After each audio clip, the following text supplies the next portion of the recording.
اعوذ باللہ من الشیطان الرجیم بسم اللہ الرحمن الرحیم الحمد للہ رب العالمین والصلاة والسلام علی سیدنا و مولانا ابی القاسم محمد صلی اللہ علیہ وآلہ وسلم و اہل بیتہ الطیبین الطاہرین المعصومین اما بعد ھذا باب المعرب والمبنی والاسم منه معرب و مبنی لشبہ من الحروف مدنی. ھذا باب المعرب والمبنی والاسم منه اے بعضه متمکن وهو معرب جار على الاصل وبعضه الاخر غیر متمکن وهو مبنی جار على خلاف الاصل وانما يبنى لشبہ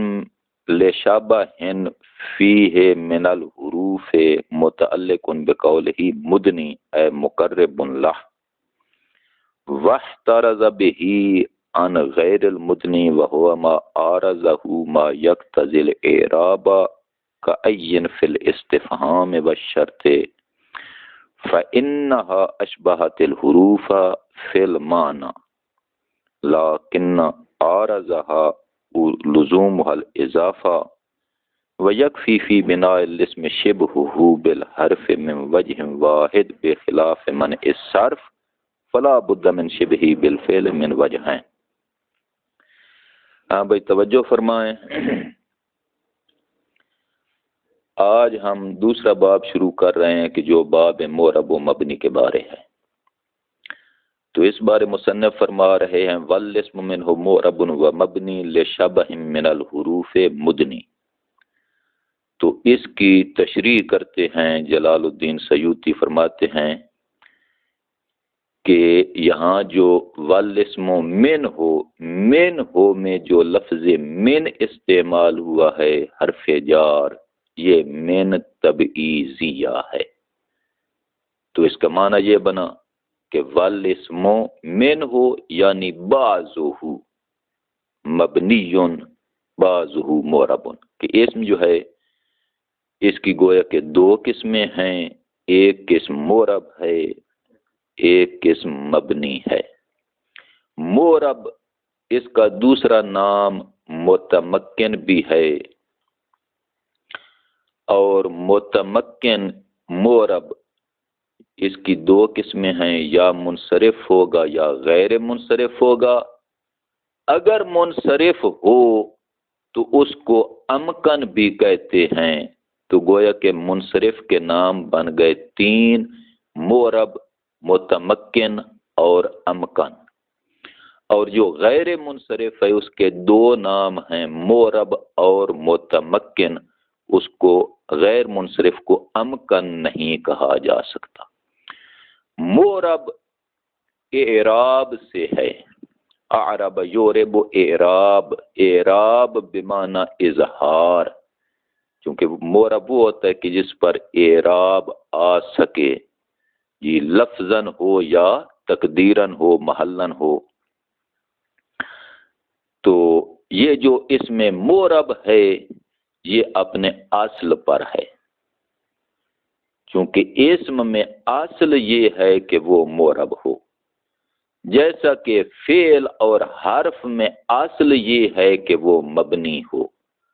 تو اس کا مطلب یہ ہوا کہ اسم میں اصل اعراب ہے، معرب ہونا ہے. اگر اسم مبنی ہو جائے تو اس کے بارے پوچھا جا سکتا ہے، سوال کیا جا سکتا ہے کہ یہ مبنی کیوں ہوا، کیونکہ جو اصل ہوتا ہے اصل پر ہوتا ہے اس کے بارے سوال نہیں کیا جاتا. اگر یہ کہا جائے کہ یہ چیز میٹھی ہے، کیوں میٹھی ہے، تو یہ سوال ہو سکتا ہے.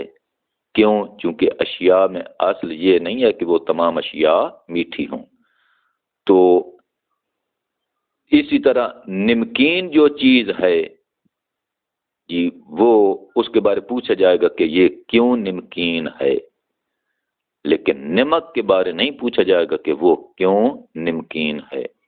اس لیے کہ ملوحت کل شیء بالملح وملوحۃ الملح باصلھا،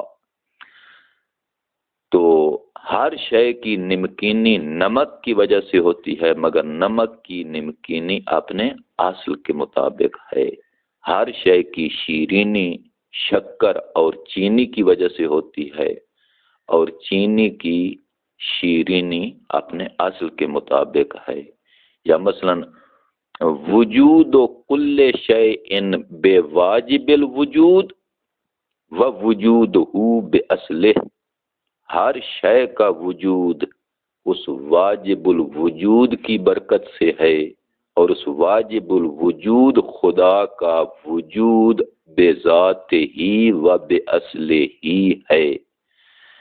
تو بہرکیف جو اسم مورب ہے اس کے بارے پوچھا نہیں جا سکتا کہ یہ کیوں مورب ہے۔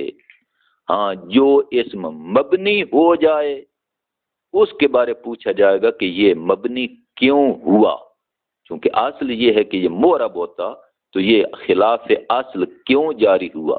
تو اسی طرح حرف اور فعل میں اصل یہ ہے کہ وہ مبنی ہوں، اگر فعل مضارع مورب ہو جائے تو اس کے بارے پوچھا جائے گا کہ یہ مورب کیوں ہوا، حالانکہ اس میں اصل بنا تھی، مبنی ہونا تھا۔ بہرحال مورب کسے کہتے ہیں؟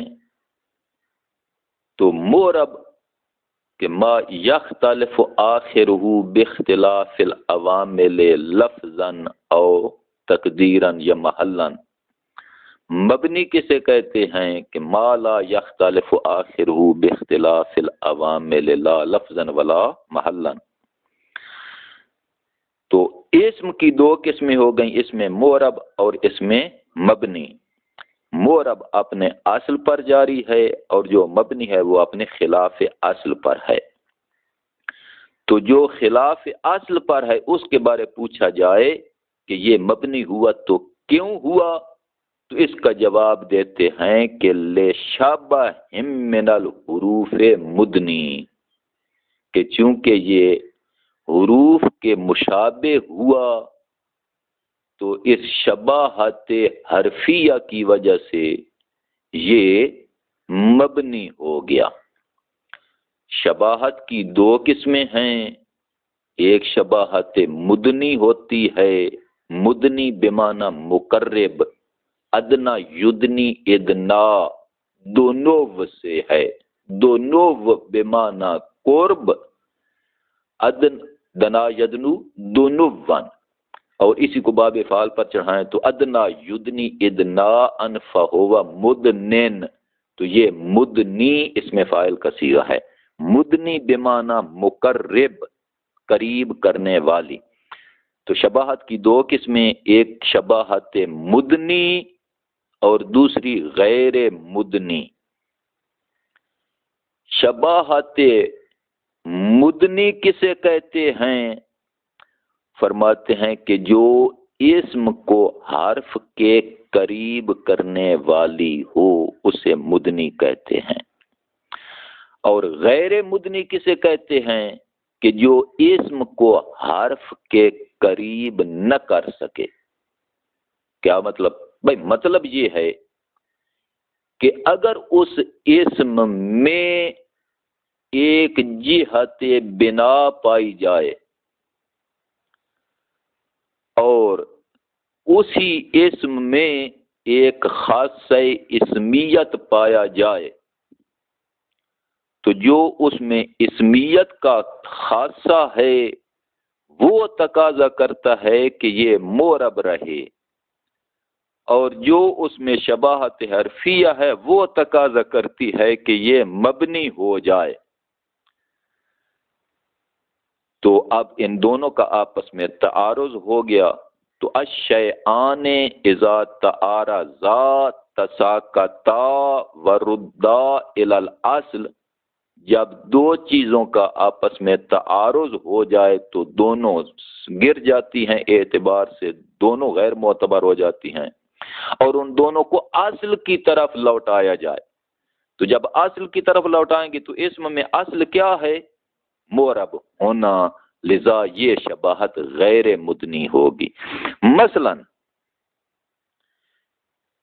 ایک لفظ کو آپ دیکھیں، ایک کلمہ کو دیکھیں کہ مثلا جو لفظ ایون ہے، ای استفہامیہ یا ای شرطیہ،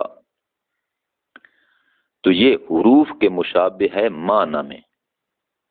ای استفہامیہ، ایون جو استفہامیہ ہے یہ حمزہ استفہام کے معنی کو متضمن ہے، اور جو ایون شرطیہ ہے وہ ان شرطیہ کے معنی کو متضمن ہے۔ تو گویا کہ لفظ ایون جو اسم ہے یہ حرف حمزہ استفہام یا حرف ان شرطیہ کے معنی کو متضمن ہے۔ تو اس کا تقاضا یہ ہے کہ چونکہ یہ حرف کے مشابہ ہو گیا ہے معنی میں، لفظ ایون حمزہ استفہام یا ان شرطیہ کے مشابہ ہو گیا ہے معنی میں، جو معنی ایون کا ہے، یا یوں کہہ لیں کہ جو معنی حمزہ اور ان کا ہے وہی معنی ایون کا ہے، تو معنی میں مشابہت ہے۔ تو یہ شباہت حرفیہ ہے، یعنی اسم کا حرف کے مشابہ ہو جانا ہے۔ تو اس کا تقاضا کیا ہے کہ ایون مبنی ہو۔ لیکن اس کو یہ ایک اور چیز عارض ہوئی ہے کہ اس کو اضافت لازم ہوتی ہے، اور اضافت کا لازم ہونا، لزوم اضافت یہ اسماء کے خصائص میں سے ہے۔ تو جب لزوم اضافت اس کو عارض ہوا تو لزوم اضافت کا تقاضا یہ ہے کہ یہ معرب رہے، شباہت حرفیہ تقاضا کرتی ہے کہ یہ مبنی ہو جائے۔ تو الشیئان اذا تعارضا تساقطا وردا الی الاصل، جب اصل کی طرف ان کو لوٹایا تو والاصل فی الاسم الاعراب، اسم میں اصل معرب ہونا ہے، لذا ایون معرب رہے گا۔ یا مثلا زانے اور تانے، بعض علماء کے قول کے مطابق یہ تثنیہ ہیں، اس میں اشارہ تثنیہ ہیں۔ تو اسماء اشارات مبنی ہیں، چونکہ معنی اشارہ کہ جس کے لیے کلمہ واضح ہونا چاہیے تھا، جو معنی اشارہ ہے اس کے لیے کلمہ حرفی واضح ہونا چاہیے تھا کلام عرب میں، لیکن کلام عرب میں اس معنی حرفی جو اشارہ ہے اس کے لیے کسی حرف کو واضح نہیں کیا گیا، بلکہ اسماء کو واضح کیا گیا ہے جو معنی اشارہ پر دلالت کرتے ہیں۔ تو یہ جو اسماء اشارات ہیں یہ حرف کے مشابہ ہیں۔ کس حرف کے مشابہ ہیں؟ جس حرف کو کلام عرب میں واضح ہونا چاہیے تھا مگر واضح نہیں ہوا، تو اس حرف کے مشابہ ہیں، لہذا شباہت معنویہ ہو گئی۔ تو چونکہ یہ معنی میں حروف کے مشابہ ہیں اس لیے مبنی۔ تو تمام اسماء اشارات مبنی ہیں سوائے زانے اور تانے کے۔ کیوں؟ تثنیہ جو ہیں ان کے، کیوں؟ اس لیے کہ وَالتَّثْنِيَةُ مِنْ خَصَائِصِ الْأَسْمَاءِ، تثنیہ ہونا یہ اسم کا خاصہ ہے۔ تو یہ شباہت حرفیہ غیر مدنی ہے، یعنی اسماء اشارہ کا اس حرف کے مشابہ ہونا جو کلام عرب میں واضح ہونا چاہیے تھا مگر واضح نہیں ہوا، تو اس حرف کے مشابہ ہونا ان اسماء کا یہ مشابہت غیر مدنی ہے۔ کیوں؟ چونکہ اس شباہت کو ایک اور چیز عارض ہوئی ہے، وہ کیا؟ تثنیہ ہونا۔ وَالتَّثْنِيَةُ مِنْ خَصَائِصِ الْأَسْمَاءِ، تو یہ تثنیہ ہونا تقاضا کرتا ہے کہ یہ معرب رہیں، اور شباہت حرفیہ تقاضا کرتی ہے کہ یہ مبنی ہو جائیں۔ تو الشیئان اذا تعارضا تساقطا وردا الی الاصل والاصل فی الاسم الاعراب، لذا زانے اور تانے مورب ہیں۔ یہ مطلب واضح ہو گیا، شباہت مدنی اور غیر مدنی۔ اب جو شباہت مدنی ہے اس کی مصنف نے 4 قسمیں ذکر کی ہیں، اور شارح نے جلال الدین سیوطی نے 5ویں قسم کا اضافہ کیا ہے، اور بعض علماء ایک 6ٹھی قسم بھی ذکر کرتے ہیں جو انشاءاللہ آگے آنے والی ہیں، تو ان کی تفصیل آگے پڑھتے ہیں، لیکن ایک مطلب اور سن لیں پہلے۔ اسم اگر حرف کے مشابہ ہو جائے صرف ایک جہت سے تو وہ اسم مبنی ہو جاتا ہے، مگر اسم اگر فعل کے مشابہ ہو جائے اور وہ بھی 2 لحاظ سے تو وہ اسم غیر منصرف بن جاتا ہے۔ منصرف وہ ہوتا ہے کہ جس پر کسرہ بھی داخل ہو سکتا ہے، تنوین بھی داخل ہو سکتی ہے، مگر جو غیر منصرف ہوتا ہے اس پر نہ کسرہ داخل ہو سکتا ہے نہ تنوین اس پر آ سکتی ہے۔ مورب اس پر رفع، نصب، جر، کسرہ، ضمہ، فتح، تنوین سب کچھ آ سکتا ہے، مگر جو مبنی ہوتا ہے وہ ان تمام چیزوں سے محروم ہو جاتا ہے، وہ اپنی ایک ہی حالت پر باقی رہتا ہے۔ تو مورب ادھر سے مبنی اور درمیان میں واسطہ ہے غیر منصرف، چونکہ غیر منصرف وہ ہے کہ جو تمام ان اعزازات سے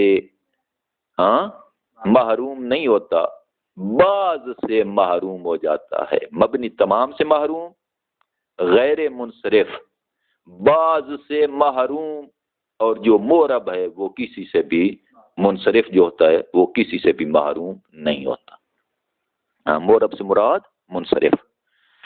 تو منصرف، غیر منصرف اور مبنی، تو غیر منصرف مبنی اور منصرف کے درمیان واسطہ ہے۔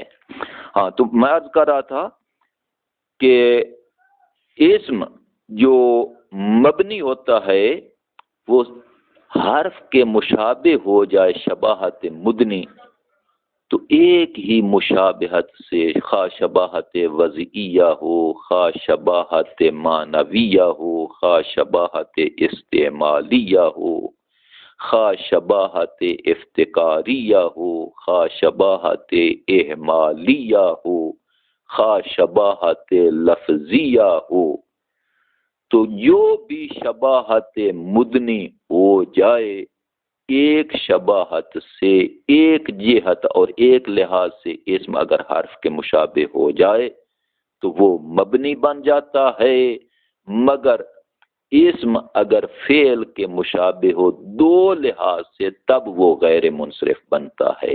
اس کی وجہ کیا ہے؟ اس کی بھی آخر کوئی وجہ ہوگی کہ اسم اگر حرف کے مشابہ ہو جائے صرف ایک لحاظ سے تو مبنی، مگر اسم اگر فعل کے مشابہ ہو تو 2 جہتوں سے مشابہ ہو تب غیر منصرف بنے گا، ایک لحاظ سے مشابہت ہو تو غیر منصرف نہیں بنے گا۔ کیوں؟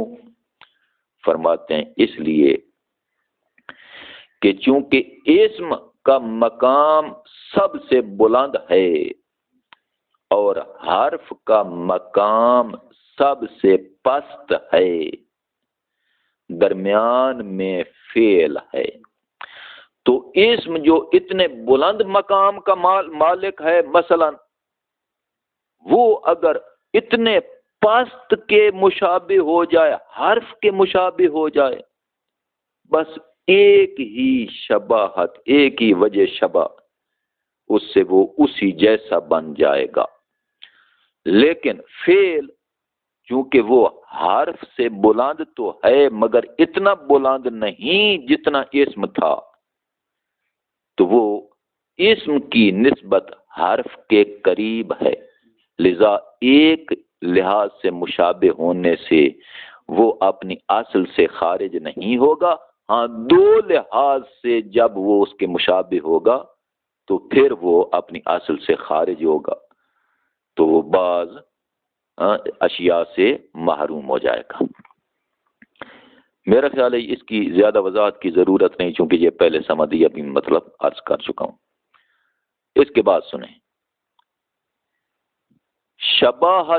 شباہت مدنی تب اسم غیر منصرف بنتا ہے جب اسم حرف کے مشابہ ہو جائے اور وہ بھی شباہت مدنی، تو وہ غیر منصرف ہو جاتا ہے. اگر ایک لحاظ سے مشابہ ہو، ایک شباہت پائی جائے تو ایک لحاظ سے وہ مبنی ہوگا. اگر دو شباہتیں پائی جائیں تو بھی وہ مبنی ہوگا، دو جہتوں سے مبنی ہو جائے گا. لیکن بعض علماء فرماتے ہیں کہ جو اسم فعل کے مشابہ ہو جائے،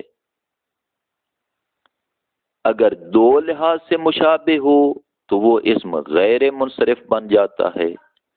اگر تین یا چار جہتوں سے مشابہ ہو جائے، اسم اگر فعل کے مشابہ ہو جائے تین لحاظ سے یا چار لحاظ سے، تو وہ اسم بھی مبنی ہو جاتا ہے. یہ بعض علماء کا قول ہے، مگر یہ صاحب کتاب اس کو رد کرتے ہوئے فرماتے ہیں کہ نہیں، وہ مبنی نہیں ہوتا. اور ابن حاجب نے اس کی علت بیان کی ہے، اور مصنف نے بھی ارشاد فرمایا ہے کہ چونکہ مصنف کی جو عبارت ہے وہ اس مطلب پر دلالت کرتی ہے کہ اسم کا مبنی ہونا یہ صرف اور صرف شباہت حرفیہ میں منحصر ہے. فعل کے ساتھ مشابہت تین یا چار لحاظ سے اس مطلب پر مصنف کی عبارت دلالت نہیں کرتی. مصنف نے حاصر کر دیا ہے، محصور اور معین کر دیا ہے کہ اسم کا مبنی ہونا منحصر ہے صرف ایک شے میں، اور وہ ہے شباہت مدنی بالحرف، کہ اسم کا حرف کے مشابہ ہو جانا. تو اب سوال یہ ہوگا کہ عبارت مصنف سے یہ کہاں سے حاصر سمجھا جاتا ہے؟ تو مصنف کی جو عبارت ہے کہ لِشَبَهٍ مِّنَ الْحُرُوفِ مدنی، تو یہ مدنی اسم فاعل کا صیغہ ہے، شبہ فعل ہے، اور من الحروف، من حرف جار ہے اور الحروف مجرور ہے. یہ جار و مجرور یہ متعلق ہے مدنی کے، تو متعلق مقدم ہے عبارت میں اور متعلق مؤخر ہے. حالانکہ کلام میں اصل یہ ہے کہ متعلق مقدم ہو اور متعلق مؤخر ہو. تو معنی بیان والے علماء وہ فرماتے ہیں، ان کا قاعدہ ہے کہ تقدیم ما حق التاخیر یفید الحصر والتخصیص، کہ جس کا حق یہ ہو کہ وہ مقدم ہو اگر اس کو مؤخر کر دیں، یا جس کا حق یہ ہو کہ وہ مؤخر ہو اگر اس کو مقدم کر دیں، تو یہ مفید حصر ہو جاتا ہے، مفید اختصاص اور مفید تخصیص ہو جاتا ہے. تو یہاں مصنف کا کہنا لِشَبَهٍ مِّنَ الْحُرُوفِ مدنی، تو اس سے معلوم ہوا کہ صرف ایک سبب ہے جو اسم کو مبنی بناتا ہے، اور وہ سبب کیا ہے کہ اسم کا حرف کے مشابہ ہو جانا شباہت مدنی کے لحاظ سے یہ اسم کو مبنی بنا دیتا ہے. اس کے علاوہ کوئی اور سبب اور کوئی اور علت نہیں ہے. تو اس کا مطلب یہ ہوا کہ اس قول کی نفی ہو گئی کہ جو کہتے ہیں کہ اگر تین لحاظ سے یا چار لحاظ سے اسم فعل کے مشابہ ہو جائے تو وہ بھی مبنی ہو جائے گا. نہ، وہ غیر منصرف ہی رہے گا، مبنی نہیں ہوگا. اچھا، اس کے بعد جلال الدین سیوطی فرماتے ہیں کہ یہ حاصر جو ہے نا، حاصر یہ سب سے پہلے ابو الفاتح نے اس کی طرف سبقت کی ہے، اور بعض اور علماء بھی ہیں، اگرچہ کہا جاتا ہے کہ ان سے پہلے کوئی اور نہیں، سب سے پہلے ابو الفاتح ہے، انہوں نے یہ کہا ہے کہ اسم کا مبنی ہونا منحصر ہے شباہت حرفیہ میں، بہر کیف جو بھی ہے، خاص سب سے پہلے ابو الفاتح نے کہا ہے یا کسی اور نے کہا ہے، اگرچہ اور علماء کا بھی تذکرہ کیا جاتا ہے، تو جس نے بھی کہا ہے بہر بہت اچھا کہا ہے۔ دیکھیں ترجمہ عبارت، ھذا باب المعرب والمبنی والاسم منه اي بعضه متمکن وهو معرب جار على الاصل، اسم والاسم منه اي بعضه، یہ من تبعیضیہ یعنی اسم کا بعض متمکن ہے، وهو معرب اور وہ معرب ہے، جار على الاصل جو اپنے اصل پر جاری ہے، وبعضه الآخر غیر متمکن اور اسم کا دوسرا بعض غیر متمکن ہے، وهو مبنی وہ مبنی ہے، جار علی خلاف الاصل جو خلاف اصل پر جاری ہے، وانما یبنا سوائے اس کے نہیں اسم مبنی ہو جاتا ہے، کیوں؟ صرف ایک جہت، ایک علت ہے اس کے مبنی ہونے کی، وہ یہ کہ لشابہ فیہ من الحروف متعلق بقولہ مدنی، کہ وہ حروف کے لشابہ فیہ کہ اس اسم میں شباہت پائی جاتی ہو، من الحروف حروف سے، مدنی اور وہ شباہت بھی شباہت مدنی ہو، تو یہ من الحروف یہ جار و مجرور یہ متعلق ہے مصنف کے اس قول مدنی کے۔ مدنی کے معنی کیا ہے؟ اے مقرب لہو، یعنی وہ شباہت اسم کو حرف کے قریب کر دیتی ہے، تو جو احکام حرف کے ہوتے ہیں اس اسم پر وہی جاری ہوتے ہیں۔ واحترز به عن غیر المدنی، تو مصنف نے مدنی کہہ کر پرہیز کیا ہے، اجتناب کیا ہے، احتراز کیا ہے غیر مدنی، شباہت غیر مدنی سے۔ غیر مدنی کسے کہتے ہیں؟ وہ ما آرزہ، غیر مدنی وہ ہوتی ہے کہ ما آرزہ، کہ جو اس اسم کو عارض ہو، ما کوئی ایسی شے، یقتضل اعرابا جو اعراب کا تقاضا کرتی ہو، معرب ہونے کا تقاضا کرتی ہو، کا این فی الاستفہام، مثلا لفظ این جو ای استفہامیہ ہے، مثلا کسی شاعر نے کہا تھا فَلِأَيِّ الْأُمُورِ تُدْفَنُ لَيْلًا بَضْعَةُ الْمُصْطَفَى وَطُوفَى سَرَاهَا، فَلِأَيِّ الْأُمُورِ تُدْفَنُ لَيْلًا، کس وجہ سے دختر رسول کو رات کو دفن کیا گیا؟ بَضْعَةُ الْمُصْطَفَى، دختر مصطفیٰ کو رات کے اندھیروں اور تاریکیوں میں دفن کیا گیا، وَطُوفَى سَرَاهَا، اور پھر اس کی قبر کے نشانات بھی مٹا دیے گئے، تو فَلِأَيِّ الْأُمُورِ ای استفہامیہ ہے، مثلا ای استفہامیہ، وشرط یا ای شرطیہ، ای شرطیہ، مثلا ایما تدعو فلہ الاسماء الحسنی، تو یہ ای شرطیہ ہے۔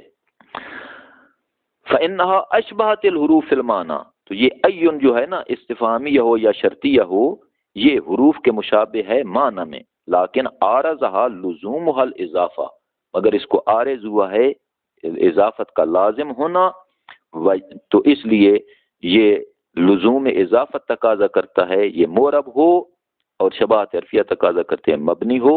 الشیان اذا تعارضا تساقطا وردا الی الاصل والاصل فی الاسم الاعراب، وَيَكْفِي فِي بِنَاءِ الْاسْمِ شِبْهُهُ بِالْحَرْفِ مِنْ وَجْهٍ واحد، اسم کے مبنی ہونے میں کافی ہے کہ وہ اسم مشابہ ہو جائے، شبہ یعنی شبہ الاسم بالحرف، کہ اسم حرف کے مشابہ ہو جائے، من وجہ واحد، ایک وجہ سے، ایک جہت سے بس، بخلاف منع الصرف، بخلاف اسم کے منع صرف ہونے کے، غیر منصرف ہونے کے، فلا بد من شبہہ بالفعل من وجہین، تو اس اسم کے لیے ضروری ہے اسم کا مشابہ ہونا فعل کے ساتھ دو وجہوں سے۔ تو انشاءاللہ غیر منصرف میں اس کی مزید ذرا تفصیل عرض کروں گا۔ وَعَلَّلَهُ ابن الحاجب فی امالی ہے، ابن حاجب نے اس کی علت بیان کی ہے اپنی امالی میں، بِأَنَّ الشَّبْهَ الْوَاحِدَ بِالْحَرْف، بئی طور کہ اسم کی ایک شباہت حرف کے ساتھ ہو جائے تو یبعدہ عن الاسمیت، وہ شباہت اسم کو اسمیت سے بعید اور دور کر دیتی ہے، وَيُقَرِّبُهُ مِمَّا لَيْسَ بَيْنَهُ وَبَيْنَ الْاسْمِ مُنَاسَبَةٌ إِلَّا فِي الْجِنْسِ الْأَعَمِّ، اور اس کے درمیان یعنی یقربہ اور قریب کر دیتی ہے، من ما اس کے، لیس بینہ کہ جس کے درمیان نہیں ہے، یعنی حرف کے قریب کر دیتی ہے کہ جو حرف کے درمیان وبین الاسم اور اسم کے درمیان کوئی مناسبت نہیں مگر جن سے عام میں، وہو کونہ کلمتن، اور جن سے عام کیا ہے اس کا کلمہ ہونا۔ لیکن وشبہ الاسم بالفعل، اسم کا فعل کے مشابہ ہونا، وان کان نوعا آخر، اگرچہ جو دوسری نوع ہے، یہ حرف اگرچہ اور نوع ہے، لیکن الا انہ لیس فی البعد عن الاسم کالحرف، لیکن بعد میں وہ اسم سے حرف کی مانند نہیں ہے، جتنا اسم حرف سے بعید ہے اتنا فعل حرف سے بعید نہیں ہے۔ وفهم من حصر المصنف علت البناء فی شبہ الحرف فقط، اور سمجھا جاتا ہے مصنف کے حاصر سے کہ انہوں نے علت بنا کو جو منحصر کیا ہے نا، فی شبہ الحرف فقط، کہ صرف حرف کے مشابہ ہونا، یعنی اسم اگر حرف کے مشابہ ہو جائے تو وہ مبنی ہو جاتا ہے، تو اس حاصر سے یہ سمجھا جاتا ہے کہ عدم اعتبار غیر ہی، کہ اس کے علاوہ کا کوئی اعتبار نہیں ہے۔ اس کے علاوہ اور کیا ہے کہ اسم کا فعل کے مشابہ ہو جانا تین یا چار لحاظ سے تو وہ بھی مبنی ہو جاتا ہے، فرماتے ہیں نا یہ چیز معتبر نہیں ہے۔ وَسَبَقَهُ إِلَى ذَلِكَ أَبُو الْفَاتِحِ وَغَيْرُهُ، اور اس مطلب کی طرف یعنی اس حاصر کی طرف سبقت کی ہے، پہل کی ہے ابو الفاتح نے اور ابو الفاتح کے غیر نے، وَإِنْ قِيلَ أَنَّهُ لَا سَلَفَ لَهُ، اگرچہ کہا جاتا ہے کہ ابو الفاتح کا سلف نہیں، یعنی اس سے پہلے کسی اور نے یہ بات نہیں کی، فی ذالک، اس میں یعنی اس حاصر میں، تو سب سے پہلے ابو الفاتح ہیں۔ وآخر دعوانا ان الحمد للہ رب العالمین۔